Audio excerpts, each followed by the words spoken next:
Nobody warns you that the worst reactions to your success don't come when you fail. They come the moment you start to win. You get a little better, a little luckier, a little more disciplined, and the room around you quietly reorganizes itself before you even notice. The strange part is the order it happens in. First, they ignore you. Then, for a while, they hate you. And only at the very end, once it's safe, do they admire you. It's so predictable, you can almost use it as a map. If you know which stage you're in, you stop taking any of it personally. Stage 1 is the quiet one, and it lasts the longest. You decide to change your life, and the world responds with absolutely nothing. You start the business, you post the first video, you go to the gym for 3 weeks straight, and no one says a word. This is the part people romanticize later and hate in the moment, because being ignored doesn't feel peaceful. It feels like proof you were right to never try. Here's what's actually happening. People aren't being cruel, they simply haven't updated their story about you because you haven't given them a reason to yet. In their head, you are still the version of you from last year. One gym session doesn't rewrite a character they've known for a decade. Psychologists call this the consistency bias.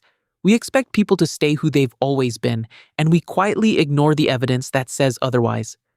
So the silence isn't rejection, it's a delay. The world is just slow to notice that something has started. This stage filters more people than any other. Most quit here, not because they failed, but because nobody clapped early enough to keep them going. The ones who make it through learn a strange skill. They learn to work without applause, to keep score privately when no one outside is keeping score at all. Then something shifts. You cross a line you can't see, and suddenly people notice, and the first emotion your success triggers in others is almost never joy. It's discomfort, because the moment you visibly rise, you stop being background. You become a measuring stick. There's a theory in psychology called social comparison. We don't judge our lives in absolute terms. We judge them against the people closest to us. And that's the cruel twist. The people most threatened by your progress are rarely strangers. They're the ones standing right next to you. A stranger getting rich is a news story. A friend getting rich is a verdict on the choices you didn't make. So, when you start winning, the people at your level feel something land in their chest and they don't have a clean name for it. It's envy, but it wears a costume. It shows up as the joke about how you've changed, the concern that you're doing too much, the sudden silence when you share good news. Researchers who study envy describe a specific target. We don't envy people far above us. We envy the person who was just like us and then moved. That's why the betrayal so often comes from your own circle. You didn't leave them, you just stopped agreeing to stay the same. There's an old phrase for it, the tall poppy. In a field, the flower that grows highest is the first one cut down to match the rest. And there's the crab bucket. You don't even need a lid. The moment one crab climbs toward the edge, the others reach up and pull it back down. It feels personal and it's brutal, but underneath it's mechanical. Your rise forced an unflattering question into someone's mind. If they could, why didn't I? Hating you is easier than answering that.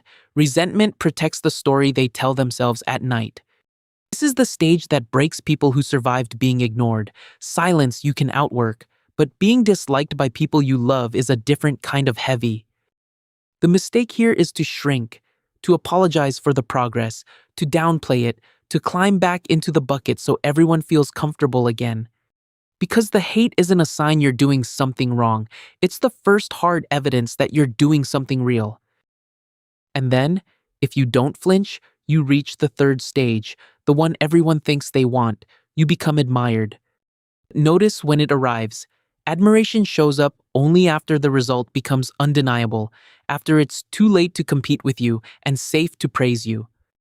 The same people who called it a phase now call it inevitable.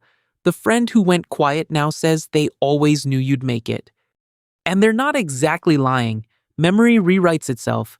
Once your success is a fact, the brain quietly edits the past so they were on your side all along. Strangers treat you differently too. You walk into the same room with the same face, and now the story arrives before you do. This is where the everyman finally gets the seat at the table. the warm welcome, the benefit of the doubt he was denied for years. And here's the trap nobody warns you about. Admiration is the most addictive stage and the most dishonest. Because the people admiring you now are admiring the result. They're reacting to your status, not your character, the same character they ignored before. If being ignored couldn't tell you who you were, and being hated couldn't either, then being admired can't be allowed to either. So here's the whole arc in one frame: ignored, hated, admired, and none of the three is really about you. Being ignored measured the world's attention. Being hated measured your threat. Being admired measured your safety. Three rooms reacting to three versions of a story you didn't write. The free person treats all three the same, works the same in the silence, holds steady through the resentment, and stays suspicious of the applause. Because the treatment was never the prize, it was just weather. It changed with your altitude, and it will change again. The day you stop needing the room to clap is the day none of its moods can stop you. You were the proof the whole time. You just had to climb high enough to see it.